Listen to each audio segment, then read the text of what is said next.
Episode 93। मुहावरा, कहावत, हिकायत और विचार। देशवासियों, आदाब, सलाम, नमस्कार। मैं इस्माइल बाटलीवाला आप सभी का स्वागत करता हूं हमारे 93वें एपिसोड में। आज हम एक बहुत ही दिलचस्प और रोज़मर्रा में बोला जाने वाला मुहावरा समझेंगे। अपनी पीठ खुद थपथपाना। क्या आपने कभी कोई छोटा सा काम करके खुद ही अपनी तारीफ कर ली है? कभी कभी इंसान थोड़ा सा काम करके भी ऐसा खुश हो जाता है मानो बहुत बड़ा कारनामा कर दिया हो। तब कहा जाता है अपनी पीठ खुद थपथपा रहा है। आखिर अपनी पीठ क्यों थपथपाई जाती है? क्योंकि पीठ थपथपाना आमतौर पर शाबाशी देने का तरीका है। लेकिन जब कोई खुद ही खुद को शाबाशी देने लगे, अपनी ही तारीफ करने लगे, तो उसे कहा जाता है अपनी पीठ थपथपाना। जिंदगी से जुड़ी सच्चाई। जिंदगी में कई लोग काम कम करते हैं लेकिन अपनी तारीफ ज़्यादा करते हैं।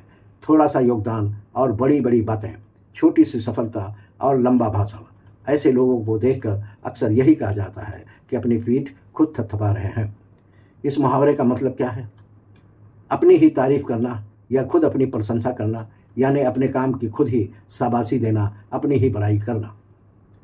ये कहावत कब बोला जाता है? ये मुहावरा तब इस्तेमाल होता है जब कोई अपनी तारीफ करे, जब कोई खुद को बढ़ा चढ़ाकर पेश करे, जब कोई अपने छोटे काम को बहुत बड़ा बताए। रोज़मर्रा के उदाहरण। उदाहरण नंबर 1, थोड़ा सा काम करके खुद ही अपनी तारीफ करने लगे। उदाहरण नंबर 2, कोई छोटी मदद करके बार बार उसका जिक्र करे। उदाहरण नंबर 3, कोई व्यक्ति अपने ही काम का बार बार बखान करे। तब कहा जाता है अपनी पीठ मत थपथपाओ। छोटी सी हिकायत। एक व्यक्ति ने मोहल्ले में एक छोटा सा काम किया। काम अच्छा था, लोगों ने सराहा भी, लेकिन वो हर किसी से बार बार यही कहने लगा, देखिए ये मैंने सब किया है। धीरे धीरे उसकी बातें लोगों को अच्छी नहीं लगने लगी। तब एक बुजुर्ग ने मुस्कुरा कर कहा, अच्छा काम करो, अपनी पीठ खुद मत थपथपाओ। सीख। अच्छे काम की असली पहचान दूसरों की सराहना से होती है, खुद की तारीफ से नहीं।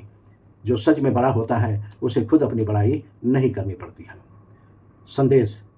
काम ऐसा कीजिए कि लोग आपकी तारीफ करें। खुद अपनी तारीफ करना अक्सर असर कम कर देता है। नम्रता हर सफलता को और बड़ा बना देती है। एक लाइन में सार, खुद अपनी तारीफ करना मतलब अपनी पीठ थपथपाना कहा जाता है। देशवासियों, इस मुहावरे से तो हमने यही समझा है, लेकिन आप क्या सोचते हैं? आपकी क्या राय है? कमेंट करके ज़रूर बताएं।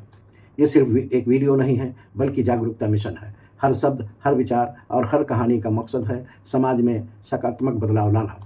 वीडियो पसंद आए तो लाइक करें, अपनी राय कमेंट में ज़रूर बताएं, अपने दोस्तों और परिवार के साथ वीडियो शेयर करें। इस्माइल बाटलीवाला नाम के यूट्यूब चैनल को सब्सक्राइब करें। Instagram, Facebook, Twitter, x, Telegram, एक्सप्लोजर और ब्लॉगर पर इस्माइल बाटलीवाला को फॉलो करना ना भूलेंगे। देशवासियों, हम सब मिलकर अपनी सांस्कृतिक विरासत को जिंदा रखेंगे। कल शाम 7 बजे हम फिर मिलेंगे एक नई कहावत, नई हिकायत और नई सीख के साथ। बहुत बहुत शुक्रिया। जय हिंद।